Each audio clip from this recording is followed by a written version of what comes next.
Assalamu alaikum fam, hope you're doing well. So I'm reading in the magazine here of the NRA that I'm a member of some tips on turkey hunting, which I found pretty nerdy. The article is by Mark Kaiser. He's a field editor, and I gotta say I learned a lot. One thing in particular is just the terminology of pre-rut, rut, and post-rut. A rut, I guess, is their mating season. And so it says essentially that there's going to be an ever-changing, circumstance of the spring breeding season. And that wild turkeys, their behavior is going to change throughout that spring ritual. And that you need to be aware of that if you want to get a gobbler. Then he says that both the gobblers and hens, they have this changing hormonal level as the daylight hours shift, and that this is going to change on a daily basis and a weekly basis. So from breeding to nesting behavior, you have to take all that in. He said that breeding season can take place in late February and March at most southern latitudes, but propagation, he says, occurs between April and early May. There was another cool point of how during the winter the flocks are larger, but in the springtime they start to go into smaller groups. I thought that was pretty cool. But he said when there's larger flocks in the winter, there's more eyeballs and there's more calling competition, so you're not going to have as good a chance of getting one of your nice, juicy, fat turkeys because they're not going to be as tempted for your fake decoy and mating call. There was another awesome point that you should watch for how the turkeys eat, and that sometimes they'll eat in the same fields and they scratch a lot, and that you should observe like where are they, scratching and eating, and where are they sunning, and that they'll sun along the south facing slopes. He said that the flocks in the northern or western groups, they usually return daily to the same location, and that in the eastern and southern counterparts, they'll repeat patterns but every few days.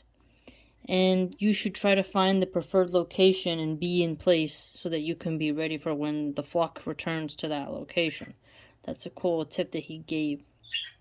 He also said that if you notice the flock getting smaller in size, but that the gobbling, like gobble, gobble, gobble, is increasing, that is when the breeding season is ready to launch.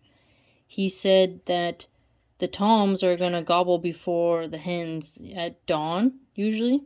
And so once the hens begin to tree yelp, you can join in and you should match their cadence and their volume. If you don't do it right, you can kind of set some off, but you want to be polite in the way you call, and some toms will interrupt you, and you might get a gang of gals, he said, that'll glide over to you, and a tom will follow. And that if you also come across like a boss hen, she may crank up the volume like a conversation with you, and you can increase your tempo and you can annoy a hen, and that might direct a tom right to you. So he said you want to have him within shotgun range. Another cool part was that he said turkeys, they lay one egg a day, and that the hens can store semen for efficiency, which I thought was, whoa, that's interesting. He said further that the hens, they nest for like 24/7 until the last egg is finally deposited in the nest. That the flock, when it's usually communal, it can become more fragmented. The hens will return to the flock, but they'll just feed throughout the day alone and kind of go back to their nest until all the little eggs are there. And he said once all the little eggs is there in the nest, they're gonna continue to have nonstop incubation, and the female hens will take slow breaks from the nest. That's her main activity is just going to be repositioning eggs once an hour, and that's gonna happen for 28 days. So I thought like, wow, that's amazing. Like you learn a lot about the females.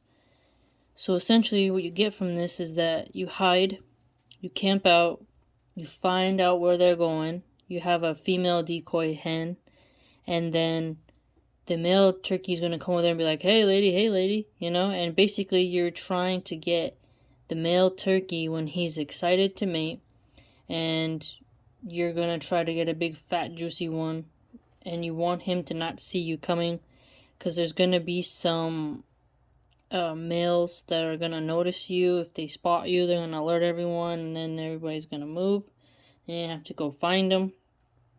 These turkeys are different than domesticated turkeys, which are white, and those turkeys will follow you to the chopping block, and they become your friends. So you just gotta go grab them by the neck, and then you go and eat. But a wild turkey, he's more skeptical, and they're gonna like, hey, what's going on over here? So there appears to be a lot of stealth involved, and the callers, I've never heard them, but it must be kind of cool how you can tinker with it and get the right type of pitch and stuff to where it makes the male turkey think it's, hey, it's a real female, when in fact it's not. But it all depends upon if you've caught the male turkey right in the spring ritual when he hasn't realized that the flock is fully separated, because they're more desperate to, you know, spread their seed around, and there's a lot of male competition, so that's interesting.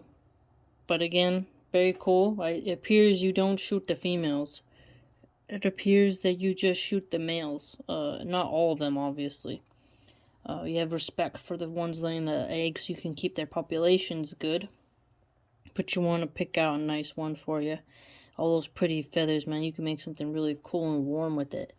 And turkey is freaking delicious with jalapeno cranberry jelly. Oh, so good. So, in case one day you want to go for turkey season, there's some cool tips.